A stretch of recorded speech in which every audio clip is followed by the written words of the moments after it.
Now let's talk DNA replication. Did you know that it's the process where one DNA molecule is copied into two identical molecules? It's semi-conservative, meaning each new DNA molecule has one old strand and one new strand. This ensures genetic consistency in all your cells. Amazing, right? It starts with unzipping the double helix like opening a zipper to create two single strands. But here's the fun part. This process relies on a team of specialized enzymes working together like a well-oiled machine. First, we have DNA helicase, the mighty motor protein that unwinds the DNA at the replication fork by breaking hydrogen bonds. Think of it as the zipper opener. Then comes DNA primase, which lays down RNA primers. These primers act like a starting line for the main builder of DNA, which is DNA polymerase. This enzyme works tirelessly to add new nucleotides to the growing strands in 5' to 3' direction. And let's not forget about DNA ligase. It's the glue that joins the DNA fragments together, ensuring the strands are complete and flawless. Together, these enzymes make DNA replication possible. It's a complex, highly coordinated process that ensures every cell gets an accurate copy of the DNA. That's just the tip of the iceberg of this topic. I encourage you all to sit back, relax, and enjoy the show.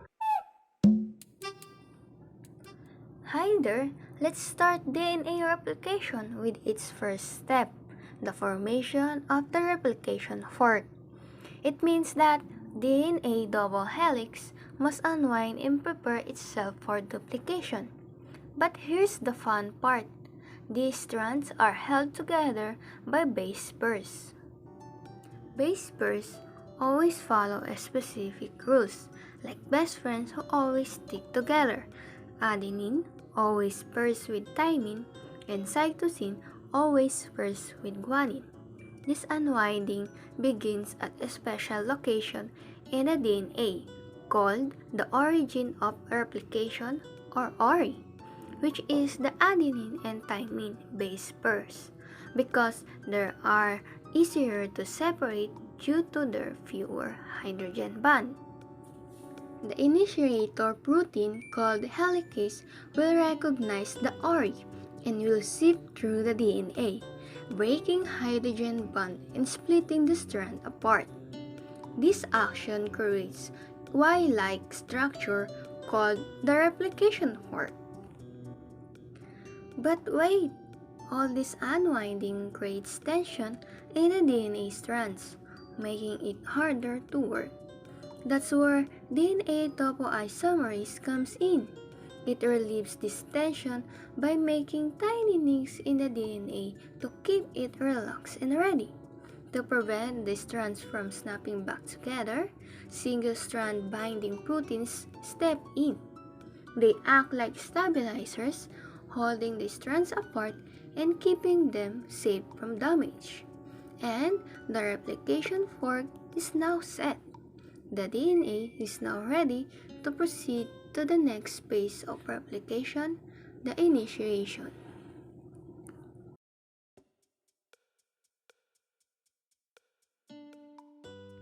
Alright everyone, let's dive into DNA initiation.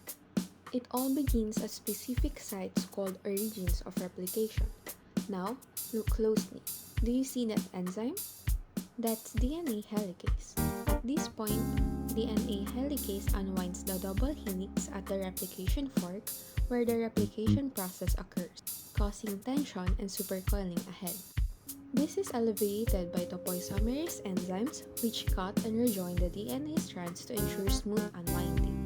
Once the strands are separated, single-strand binding proteins or SSPs bind to the exposed DNA strands to stabilize them and prevent them from reannealing.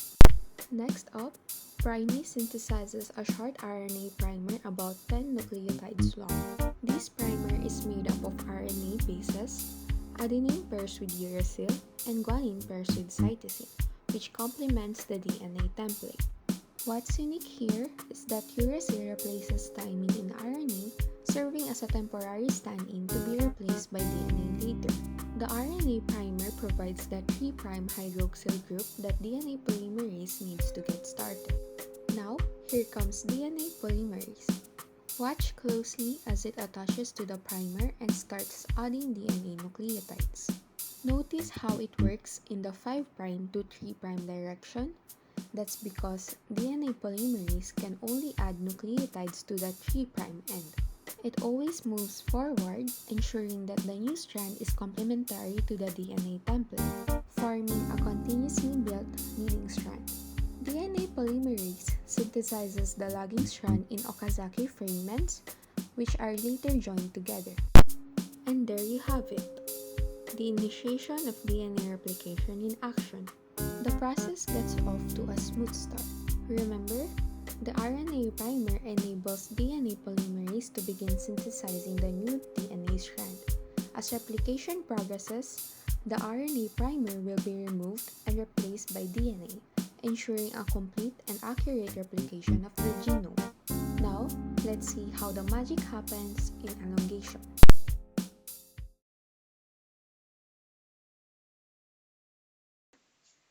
Now, let's move to where the magic really happens. Elongation. DNA polymerase, the superstar of this scene, enters the spotlight. This enzyme is like a construction worker zipping along the DNA template strand and adding complementary nucleotides to build a new strand. Let me break it down for you. On the leading strand, DNA polymerase moves in the same direction as the replication fork. It's smooth and continuous, like a car cruising down a highway with no traffic. It adds nucleotides to the 3' end of the strand, extending it in the 5' to 3' direction, which is the only direction DNA polymerase can go. This makes the leading strand synthesis quick and efficient. But over here on the lagging strand, it's a bit more complicated. DNA polymerase has to work in the opposite direction of the fork, so it builds the new strand in the short sections called Okazaki fragments. Imagine it's like building a bridge in pieces instead of all at once. These fragments are later stitched together by DNA ligase. Ligase comes in after polymerase finishes its work, sealing the gaps between the Okazaki fragments, ensuring that the lagging strand is continuous. It's like putting the puzzle pieces together into one completed picture. Alright, now here's the cool part. DNA polymerase doesn't just build the new strands, it also proofreads them. As it adds nucleotides, it checks for mistakes, ensuring the new DNA is as accurate as possible. If it finds an error, it pauses, removes the incorrect nucleotide, and corrects it. It's like a construction worker double checking their blueprint as they build to make sure nothing goes wrong. The elongation process continues until whole DNA strand is replicated, with both the leading and lagging strands being synthesized at the same time. DNA replication proceeds rapidly and efficiently, ensuring the cell is ready for its next phase. And there you have it, elongation. It's fast, efficient, and absolutely fascinating. Let's keep rolling to see how this story wraps up.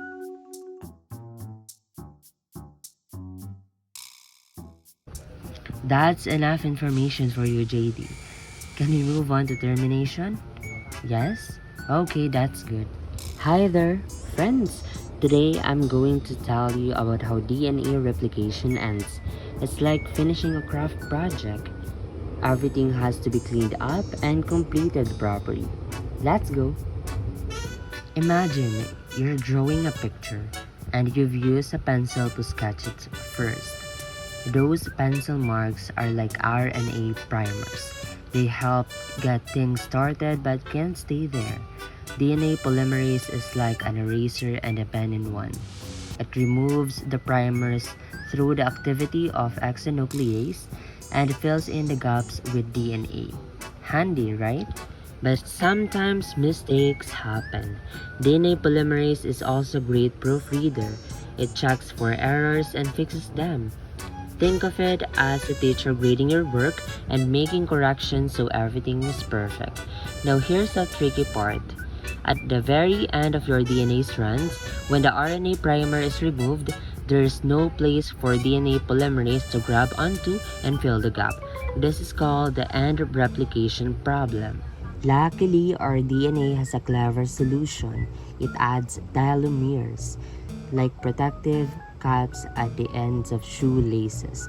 These telomeres make sure the important parts of our DNA stay safe, even if there's a little gap. And finally, the process needs a stopping point.